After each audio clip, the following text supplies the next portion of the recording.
Hashtag the forced marriage commander Jake Morrison stared at the holographic treaty document floating before him, his jaw clenched tight enough to crack teeth.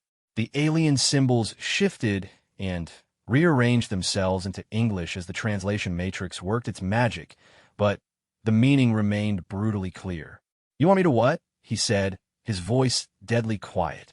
Ambassador Kethvar, a tall reptilian being with scales that shimmered like oil on water, tilted his massive head. "The marriage clause is non-negotiable, Commander Morrison. Princess Zaralyn is our youngest and most challenging royal offspring. Your species has proven remarkably adaptable. Perhaps you can succeed where others have failed." Jake looked around the sterile conference room aboard the neutral station.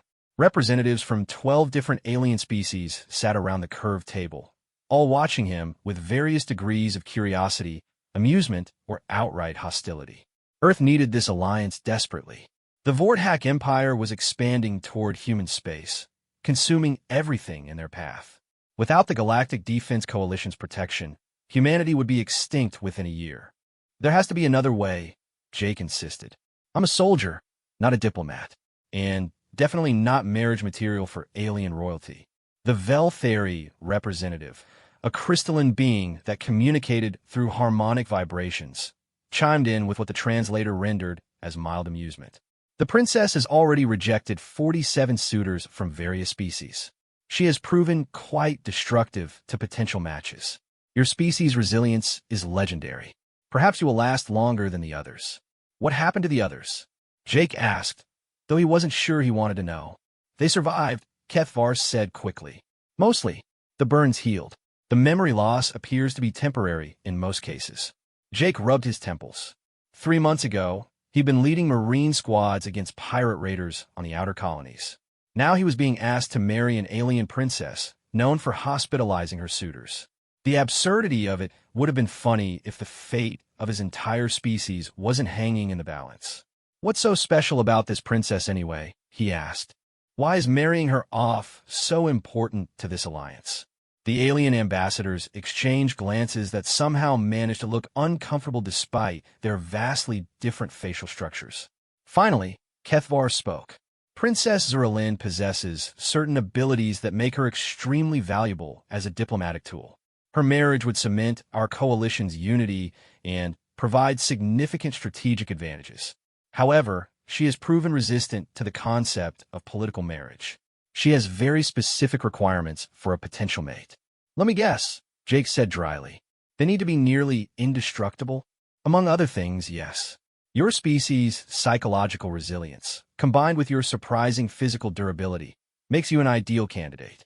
The marriage need not be consummated immediately. A political union will suffice for treaty purposes." Jake stared at the holographic document again. Earth's entire population was counting on him. Billions of lives hung in the balance. How could he explain to the families back home that he'd doomed them all because he didn't want to marry some alien princess? "Fine," he said finally, "but I want on record that this is the stupidest diplomatic solution in the history of stupid diplomatic solutions." The relief around the table was palpable. Kethvar actually smiled, revealing rows of razor-sharp teeth. "Excellent. The ceremony will take place on Veltar Prime in 3 standard days. This should give you time to prepare." "Prepare for what, exactly?" "Meeting the princess, of course. She is eager to evaluate her new suitor. We should warn you, Commander Morrison, that she has very little patience for weakness or deception. She values strength, both physical and mental. Do not attempt to placate her or treat her as a delicate flower. She finds such behavior insulting." As Jake signed the treaty with a bio-coded stylus, he couldn't shake the feeling that he was walking into a trap. Every instinct he'd honed through years of combat was screaming warnings, but what choice did he have? The marriage would take place whether he liked it or not. He just hoped he'd survive long enough to see if this alliance was worth the price he was about to pay. 3 days to meet an alien princess who had hospitalized dozens of suitors. 3 days to prepare for a marriage that would either save humanity or get him killed. Jake Morrison had faced down space pirates, hostile alien creatures, and the vacuum of space itself. But somehow, the thought of meeting his future bride terrified him more than any of those challenges. What had he gotten himself into? Hashtag the princess encountered the royal gardens of Veltar Prime, were nothing like Jake had expected. Instead of delicate flowers and manicured lawns, he found himself walking through what looked like a war zone. Crystalline trees lay shattered, their fragments glittering in the alien sun. Craters dotted the ground where something had exploded with tremendous force. The air itself seemed to shimmer with residual energy. Princess Zuralin enjoys vigorous exercise, explained Velkai, the nervous protocol officer who had been assigned to escort Jake. The alien's 4 arms twitched constantly, and his compound eyes kept darting around as if expecting an attack. A tremendous crash echoed through the garden, followed by what sounded distinctly like cursing in several different languages. Velkai flinched. Ah, she's practicing, he said weakly. Perhaps we should come back later. No, Jake said firmly. Let's get this over with. They rounded a corner, and Jake's breath caught in his throat. In the center of a circular arena, a figure moved with fluid grace and devastating power. Princess Zuralin was humanoid in shape, but clearly alien in nature. Her skin had a subtle blue-green tint that seemed to shift and flow like water, and her hair was actually composed of what looked like living silver threads that moved independently around her shoulders. She stood nearly 6 feet tall, with an athletic build that spoke of considerable strength. But what truly captured Jake's attention was what she was doing. The princess was fighting 3 combat robots simultaneously and winning. Her movements were impossibly fast, flowing from one devastating attack to another with predatory grace. As Jake watched, she grabbed one robot by the arm, spun it overhead, and hurled it into its companion with enough force to reduce both to scrap metal. The third robot fired some kind of energy weapon at her, but she simply caught the beam in her bare hand and redirected it back at the attacker. The arena fell silent except for the hiss of cooling metal. Impressive, Jake called out, stepping into the arena. But you're telegraphing your left hook. Princess Zuralin spun toward him, her eyes blazing with what might have been anger or amusement.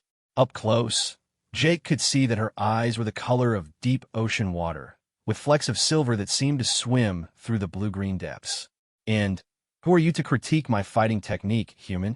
Her voice carried a musical quality, but there was steel underneath the melody. Jake Morrison, your newest disappointed suitor, he said, deliberately keeping his tone casual. Though after seeing you fight, I'm starting to understand why the others ended up in medical bay. Something flickered across her face. Surprise, perhaps? You're not cowering or trying to impress me with flowery speeches about my beauty. Should I be? You seem plenty capable of taking care of yourself. Besides, I've seen prettier combat techniques. The princess stared at him for a long moment, then threw back her head and laughed. The sound was like silver bells mixed with the crash of ocean waves. Petite technique? Show me, human warrior. Before Jake could respond, she was moving. Her attack came faster than human reflexes should have been able to handle. But Jake had spent years fighting in low-gravity environments where split-second timing meant the difference between life and death. He sidestepped her strike and countered with a move that should have put her on the ground.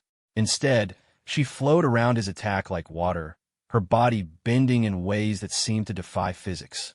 Her counterattack caught him in the ribs, sending him skidding across the arena floor. Jake rolled to his feet, grinning despite the pain. Okay, that was actually pretty good. Pretty good.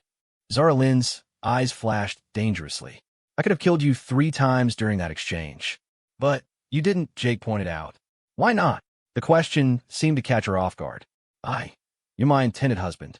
It would be politically inconvenient to kill you before the ceremony. Bullshit, Jake said bluntly. You pulled that last strike. You could have caved in my ribcage, but you held back. Why? For the first time since he'd met her, the princess looked uncertain. You're different from the others. They all try to either dominate me or worship me. You're doing neither. I'm treating you like a person instead of a political tool or a goddess, Jake said. Seemed like the reasonable approach. Zuralin circled him slowly, her silver hair flowing around her like liquid metal. The reasonable approach would be to flee this garden and break the engagement treaty. Do you know what I am? Human Jake Morrison? An alien princess with serious combat skills and some kind of energy manipulation abilities, he replied. Also, someone who's as trapped in this political marriage as I am. That stopped her cold. Trapped? Come on, Jake said. You think I can't see it? You're testing every suitor to see if they're worthy, but the real test isn't whether they can survive your attacks. It's whether they'll treat you as an equal instead of a prize to be won or a danger to be feared. The princess stared at him with those ocean-deep eyes, and Jake saw something in them that surprised him. Loneliness. "You understand," she said softly. "I understand being used as a tool for other people's political games," Jake replied. "The question is, what do we do about it?" Zarlin's smile was sharp as a blade, and twice as beautiful. "We play their game, human warrior. But we play by our rules." Hashtag the wedding surprise. The wedding ceremony was held in the Grand Assembly Hall of Veltar Prime, with representatives from dozens of species in attendance. Jake stood at the altar wearing the most uncomfortable formal uniform he'd ever been forced into, watching as Princess Zarlin approached down the aisle. She was magnificent. Her ceremonial robes were woven from what looked like captured starlight, shifting and flowing around her with each step. Her silver hair had been arranged in an elaborate pattern that somehow managed to look both elegant and dangerous. But it was her eyes that held Jake's attention. They burned with an inner fire that spoke of barely contained power. "Dearly beloved beings," intoned the officiating priest, a tall, ethereal creature whose voice seemed to come from everywhere at once. "We are gathered here to witness the union of Princess Zerlin of the House of Veltar and Commander Jake Morrison of Earth, in accordance with the Treaty of Alliance and Mutual Defense." Jake tried to focus on the ceremony, but his attention kept drifting to the suspicious bulges under several guests' formal wear. Either half the wedding party was armed, or alien fashion had taken a very martial turn. Given what he'd learned about galactic politics over the past few days, he suspected the former. "Princess Zerlin," the priest continued, "do you accept this human as your bonded mate, to stand beside you in strength and unity?" "I do," she replied, her voice carrying clearly through the vast hall. But Jake caught the subtle emphasis she placed on certain words, and he realized she was speaking in code. "Commander Morrison, do you accept this princess as your bonded mate, to honor and protect her according to the laws of both your peoples?"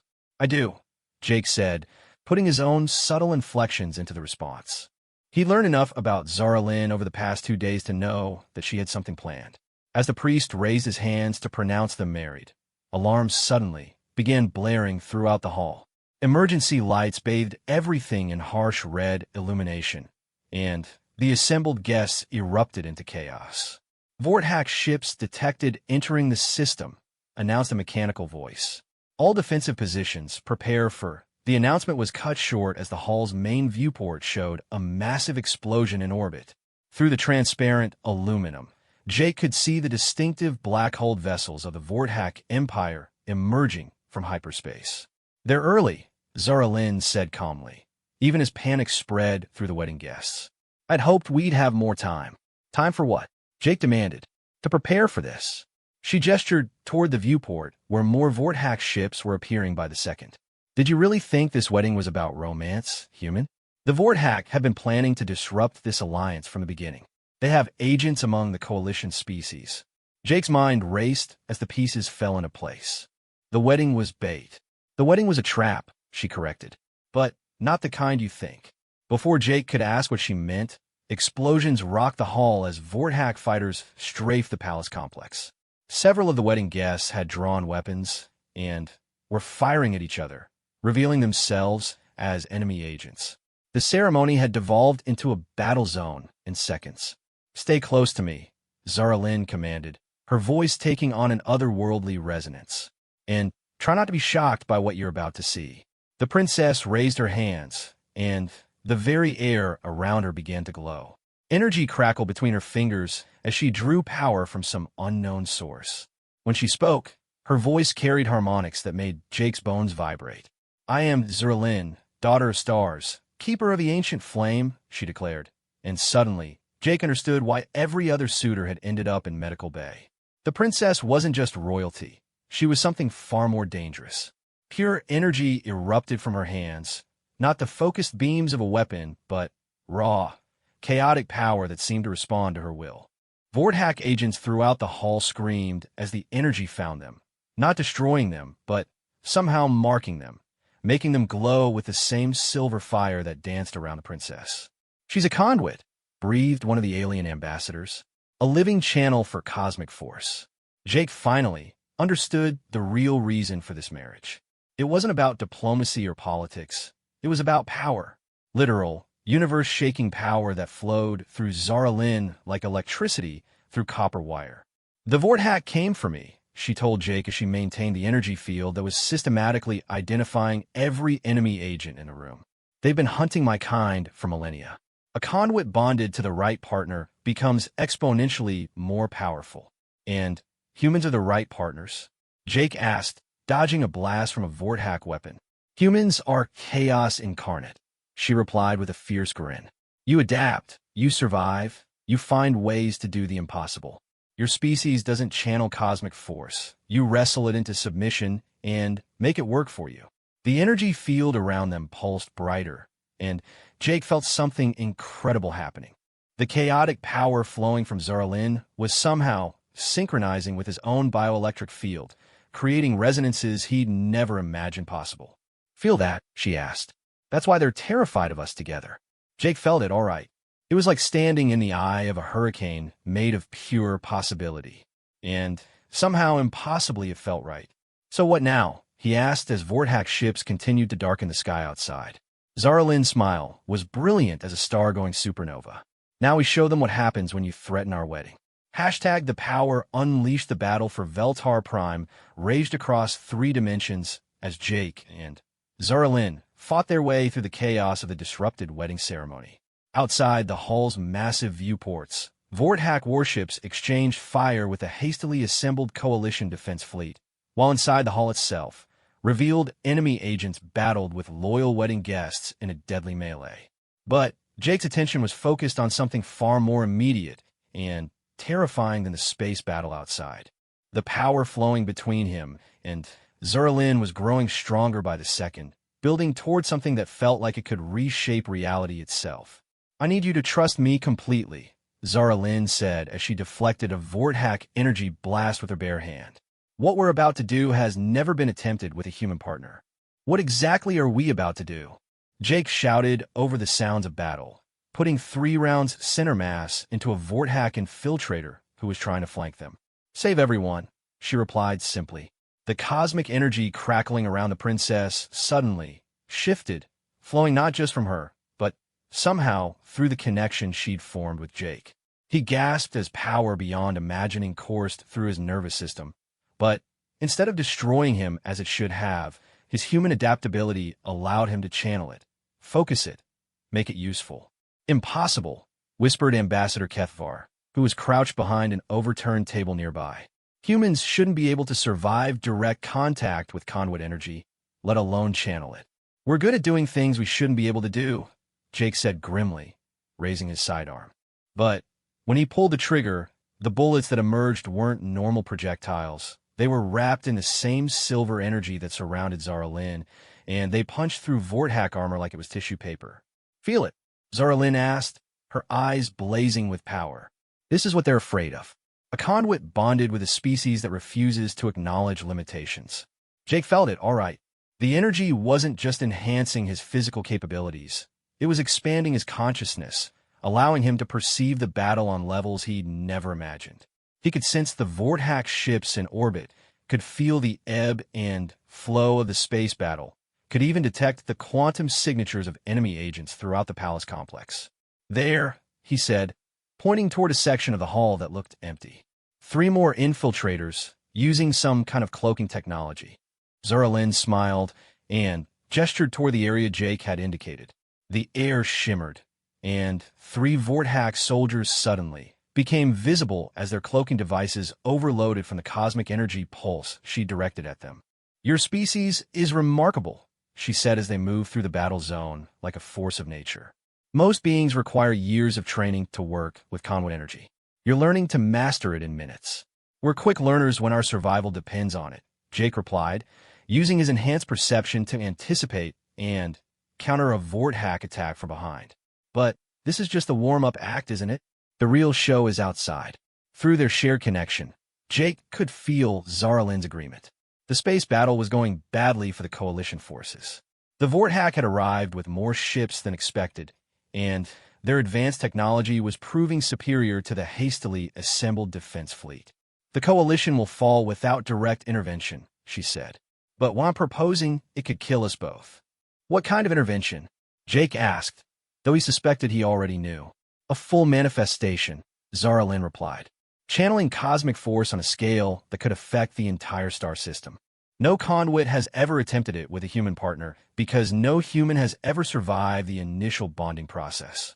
Jake looked around the devastated wedding hall, at the aliens who had risked everything to form an alliance against the Vorthack threat, at the representatives of species who were about to be consumed by an empire that viewed genocide as standard operating procedure.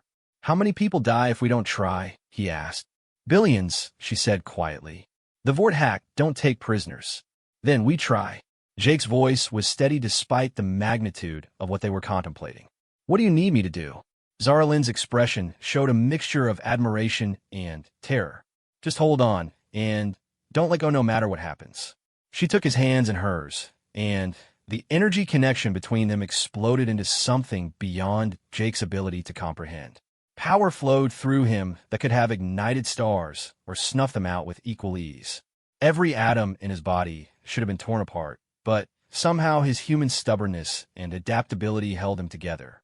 Through the connection, he felt Zara Lynn's consciousness expand beyond the confines of her physical form, reaching out toward the battle raging in space above them. And incredibly, impossibly, she pulled him along with her. Suddenly, Jake wasn't just in the wedding hall anymore. He was everywhere at once. He could feel every ship in the fleet, could sense the quantum fluctuations that powered Vorthack weapons, could perceive the fundamental forces that held the star system together. Now, Zara Lynn's voice echoed through dimensions Jake hadn't known existed. Show them what humans do when someone threatens their family. Jake Morrison, former Marine commander turned cosmic force, reached out with power beyond imagination and began to rewrite the rules of the battle above Veltar Prime. The Vorthack were about to learn why you never cornered a human with nothing left to lose.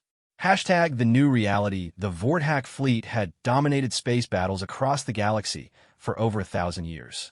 Their ships were technological marvels. Their weapons could crack planets, and their tactics had been perfected through the conquest of hundreds of species. They had never encountered anything like the combined force of a conduit princess and a human marine who refused to accept the word impossible. Jake felt the cosmic energy flowing through him as he and Zara Lynn ascended beyond the physical realm, their consciousness expanding to encompass the entire star system. Through their shared perception, he could see the Vorthack Admiral's flagship, a massive dreadnought that bristled with weapons designed to sterilize entire worlds. Their shield harmonics are based on a rotating frequency algorithm, Jake observed, his enhanced awareness allowing him to analyze Vorthack technology in real time. But they're assuming a linear progression. Humans think in chaos patterns, Zara Lynn replied, her consciousness intertwining with his in ways that defy description. Show me what chaos looks like to your species. Instead of trying to explain, Jake simply thought about Earth. He thought about jazz music and freestyle rap, about guerrilla warfare and improvised engineering solutions. He thought about the beautiful unpredictability of human creativity when backed into a corner. The cosmic energy around them shifted, taking on the chaotic harmonics of human ingenuity. And suddenly, the Vorthack shields began to fail. Not because the energy was stronger than their defenses, but because it was operating on principles their technology couldn't predict or counter. The shield frequencies that had protected Vorthack ships for millennia were suddenly useless against attacks that followed no logical pattern. Impossible, transmitted the Vorthack Admiral on an open channel. What manner of weapon is this? Not a weapon, Jake replied, his voice somehow carrying across space to every ship in both fleets. Just a human having a bad day.